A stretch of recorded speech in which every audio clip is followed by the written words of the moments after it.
The day after the election, baby, I was going through it. I prayed throughout the day, in the shower, girl, on the toilet, when I'm in the car driving, just wherever I feel like I need to get me a little whisper in to God. I've been there. I have been so depressed where, honey, I can't even get out the bed, much less change a sheet. Say no more. Explain less. Live your life, girl. They will read you for filth, but in the best way. But I put a bobby pin up here. I like this kind of like short faux bang effect. Hey y'all, welcome back. And if you're new here, my name is Essence. Thanks for tuning in.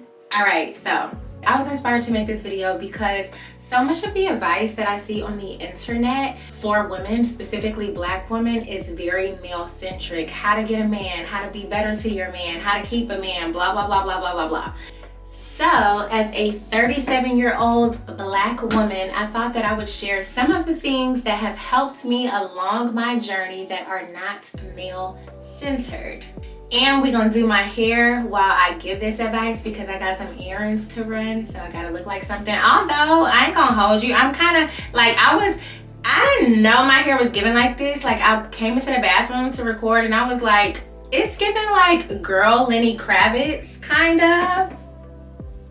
I don't know, but I'm here for it. I'm feeling my fro. But anyway, I'm about to still do it just because it'll give me something to do while I talk to y'all for the next however many minutes. Number one, pray. We got to pray just to make it today. If you have a higher power, if you don't, if you're not religious or spiritual, meditate. If you do both, even better, honey. But I personally love praying.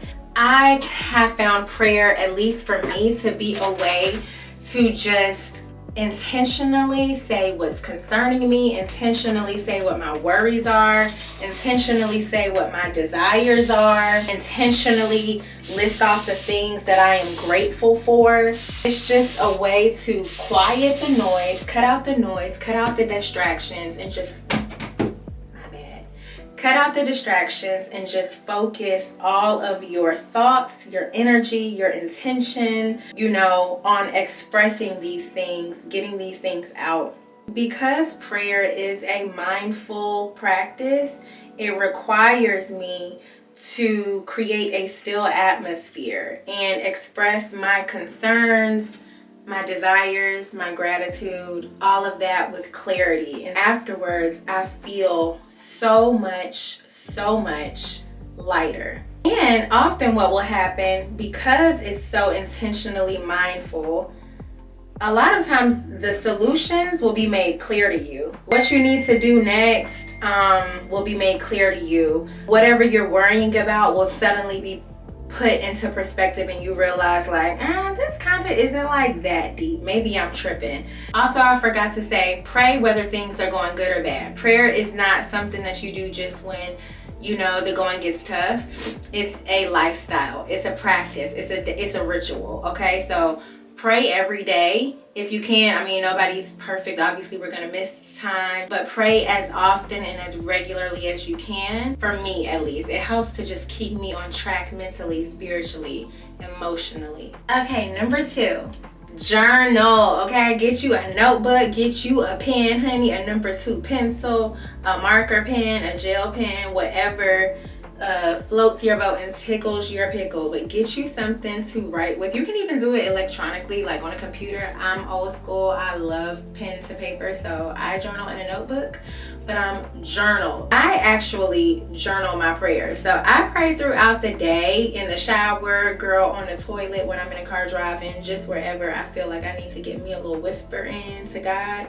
But my morning prayers, the prayer that I start my day with, is typically journaled. Whether it's a prayer or not, or just a journal entry, when you write in your journal, always write the day. And I also like to write the time, just because I don't know. I look at it kind of like keeping your own record of yourself, like your own history, documenting your own history. But journal your feelings. If you want to, journal your prayers, journal your thoughts, journal what has brought you joy. Journal, it could be something as simple as like, oh my gosh, like I caught up with so-and-so today. I haven't talked to them in forever, and we were on the phone for 3 hours, and it was just so good to catch up. The benefit of expressing gratitude is that It gets you in the practice of seeing the good, because there's a lot to be sad about, but there's also a lot to be joyful about. And so journaling the gratitude keeps you in a like habitual practice of seeing the good. Journaling the bad helps you to get it out. It's not healthy to keep that stuff in. And sometimes, you know, especially as women, Black women, we don't always feel safe talking to people about the things that are bothering us. So at least journal it out, which I do recommend talking to people. We're gonna get to that later, but at least journal it out. It's just a very cathartic way to express yourself. Also, if you're like me and you have some kind of undiagnosed attention something going on, okay, I find that journaling helps to articulate more clearly and to just bring light and perspective to what is all jumbled up in your brain. And it's one of the big reasons I actually journal my prayers, because for me, getting down on my hands and knees first thing in the morning is just asking for me to start wondering and thinking about everything but anything that I'm supposed to be thinking about. So I like to journal because it also just helps to keep me mindful in the moment. So journal. Number 3, get up, get dressed, get in that shower, do your skincare, comb your hair. If you want to be somebody, if you want to go somewhere, you better wake up and pay attention. Word to Sister Act 2. You want to be somebody, if you want to go somewhere, you better wake up and pay attention. Now, we all have our lazy bum around the house days, and that can honestly be self-care too. So I'm all for it. But getting up and putting intentional care into myself is been just so rewarding, in one of the ways that I show intentional kindness to myself, which is something I'm working on. And none of this has to be fancy. I'm not saying you got to do a full beat unless you want to, unless that's just your thing. Me personally, I don't have the time or the energy. But if that's your thing, then do it. But just like, even if you work remote, don't get in the habit of just like bumming it every single day, because it sounds so cliche. But when you look good, you feel good. And looking good can simply mean my skin is hydrated, my body is clean, I smell good, and I have on a comfy lounge set, okay? Like, looking good doesn't mean that you have to have on a ball gown. Dote on yourself intentionally. Like, be kind to yourself intentionally. Show up for you. And I'm not talking about making yourself look presentable in a respectability politics kind of way, because some of the most respectable Black women are still disrespected when it's all said and done, okay? So I'm not even talking about that. I'm talking about doing something for you. Other people's opinions, validation aside, because that doesn't matter. Making yourself look like something, making yourself feel like something, reminding yourself who you are, how significant you are, that you are a person, that you are worthy. And I really think those things are interconnected. I think that when you get up in the morning and you wash your face and you do your hair and you put on some earrings and you put on something cute to lounge around the house and you just walk a little taller, you feel a little bit better, especially when things are not going great. So for instance, the day after the election, baby, I was going through it. I was literally, like a lot of people, I was just so sad. I thought Kamala was gonna be our next president. The delusion in me is still holding out hope. I'm like, they gonna do an investigation. It's gonna work in our favor. Like, she gonna be in that office in January. That's the I will not give up in me, okay? But that aside, day after the election, y'all, I was devastated. I'm still devastated. And I had my moment and I cried. And then I said, you know what? We about to get in the shower. We gonna do our skincare. I didn't put on no makeup or anything. But I said we gonna do our skincare. We gonna spray our fro. We gonna put on a cute little dress that we got from Target. And we're going to keep going.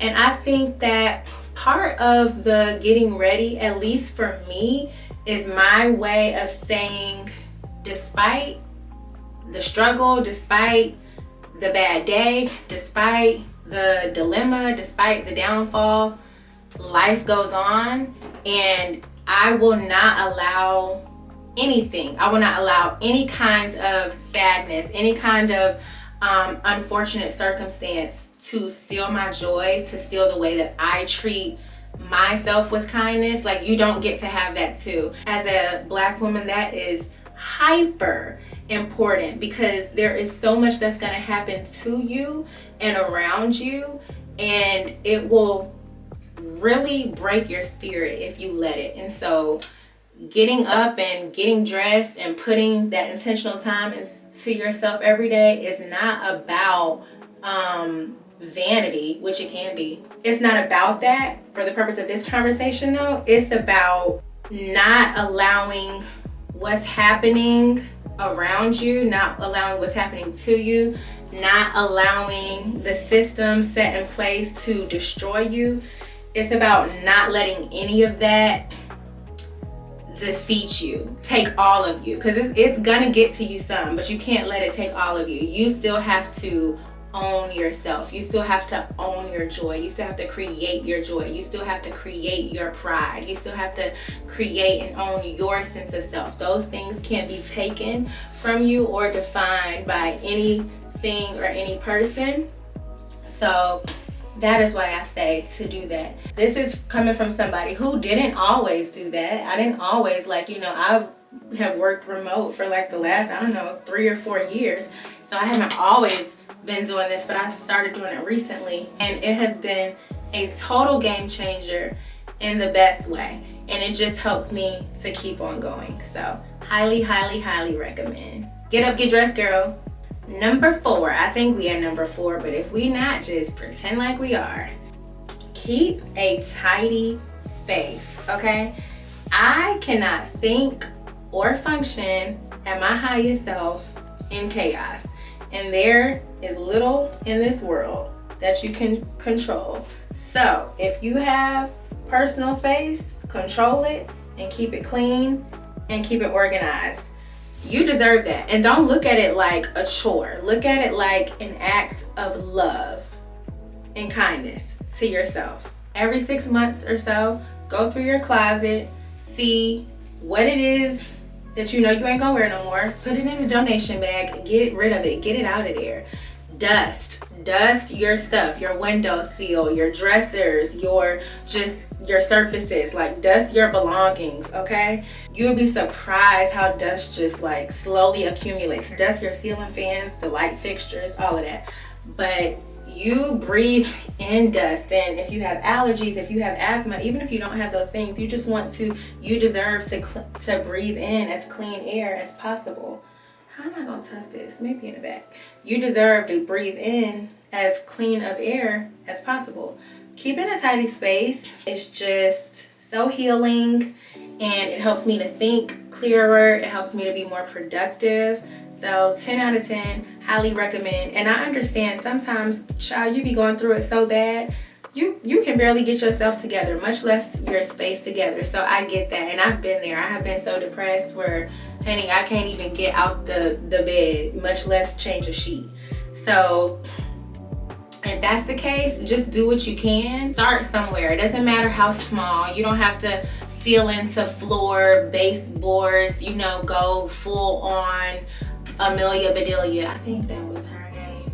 But start where you can. And I saw this TikTok once where this woman was she just set her phone timer for 2 hours and said, okay, when in these 2 hours, I'm gonna dedicate the whole time to cleaning my kitchen or whatever. So even something like that can be helpful if you just don't have the mental capacity to tackle it and get a lot done at one time. You can set your timer for 30 minutes and be like, all right, for the next 30 minutes, I'm going to dedicate the time to cleaning my bathroom or cleaning my closet or whatever, and just do what you can each and every day until your space is more tidy. You deserve that. Again, this is all for you. It's not about how you present to the outside world. It's not about so that when guests come over, they're not looking at you sideways. This is all for you. It's a very self-first act. So Keep your space tidy because you deserve to live in a clean, tidy, organized, beautiful environment. Number 5, stop over explaining yourself, okay? If you don't want to go somewhere, I'm sorry, I won't be able to make it, but I hope you have fun.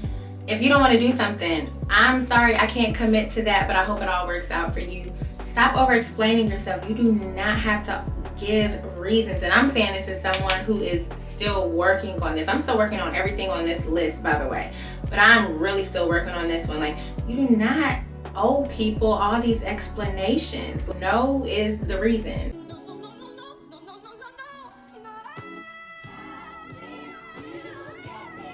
But we have been so conditioned to nurture everybody, assist everybody, be little Miss Goody Two Shoes, be little Miss Helper. And I think that being of service is fine. That's the duty for all humans, as far as I'm concerned, is to be a good person and to be of service. But I think sometimes with Black women, we overextend ourselves to everyone.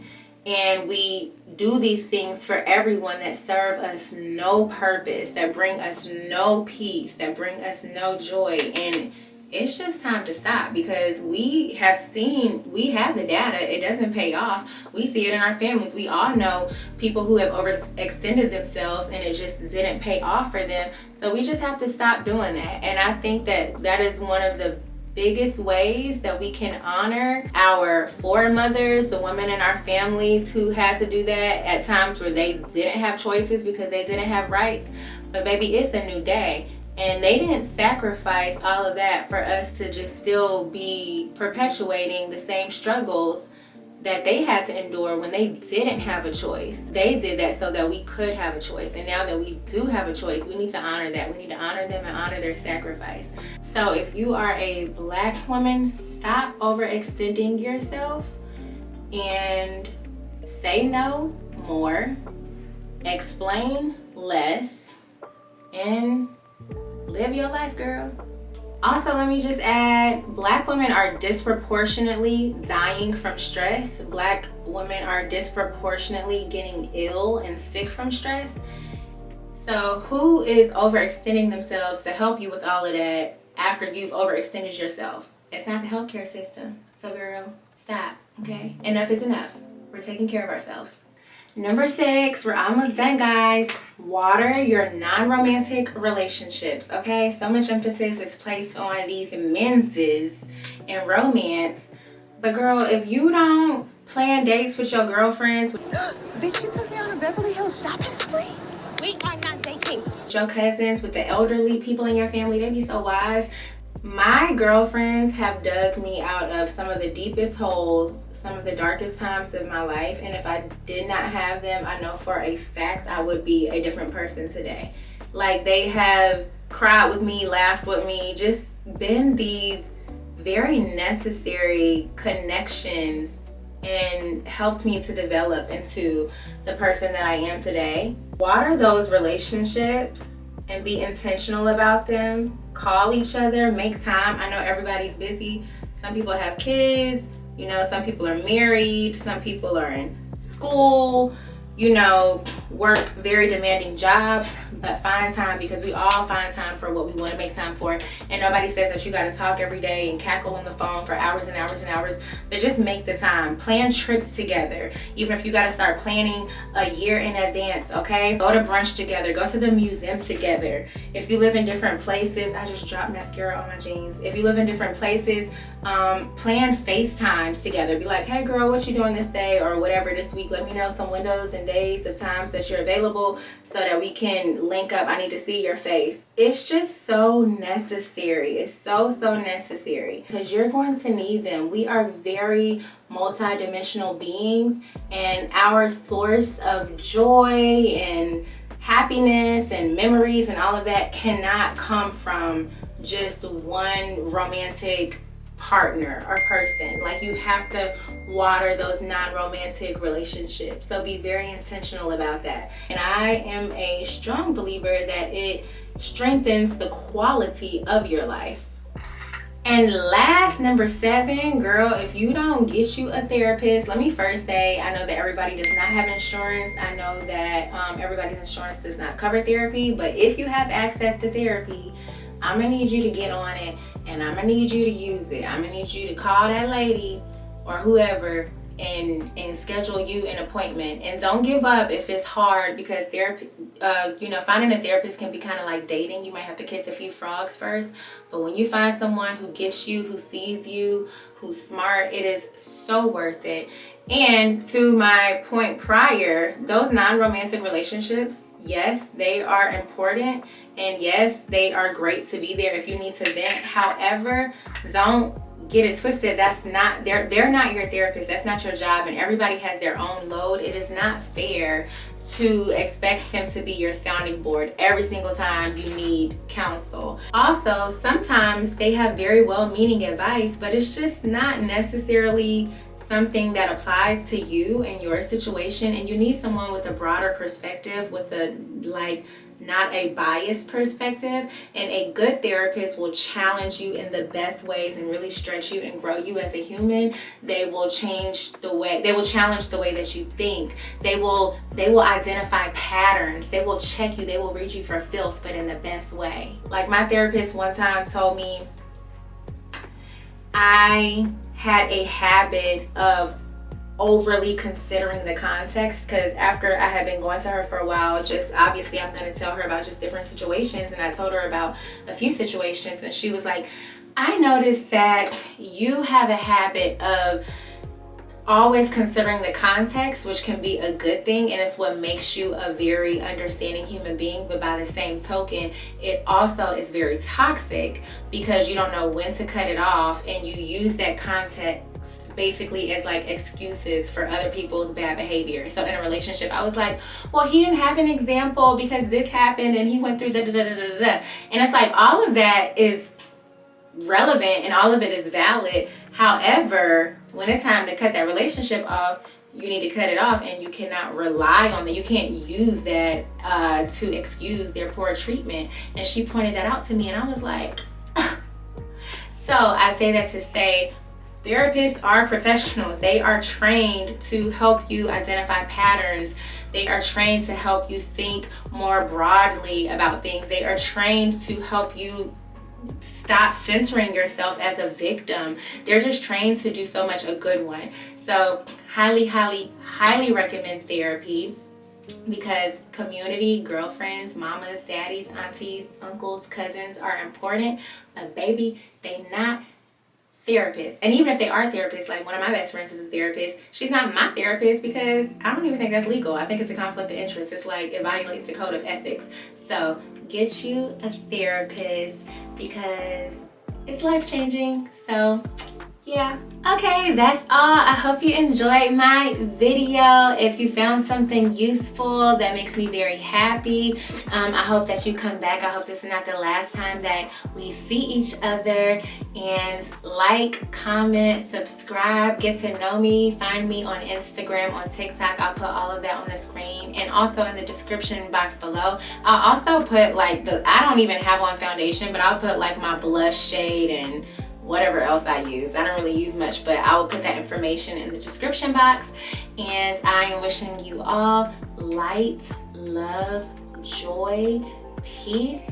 We are in some crazy tough times, but we're gonna get through it by putting ourselves first, by resting, by listening to our bodies, by taking care of ourselves, and also by creating community and strengthening our community, finding community and sisterhood within each other.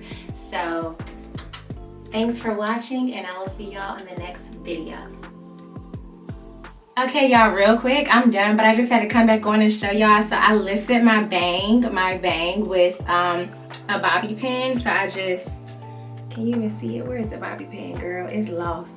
But I put a bobby pin up here, so I just kind of like folded it back and put a bobby pin. And I like this way better. Like, I like this kind of like short faux bang effect. And I would do my hair like this a lot, you know, maybe like last year or some months ago when my hair was shorter, but it's growing out now. So the front is a little too long, but I cheated with the little bobby pin. But I think this is cute. So that's all I wanted to say. Okay, done for real. Now I'll see y'all on the next video.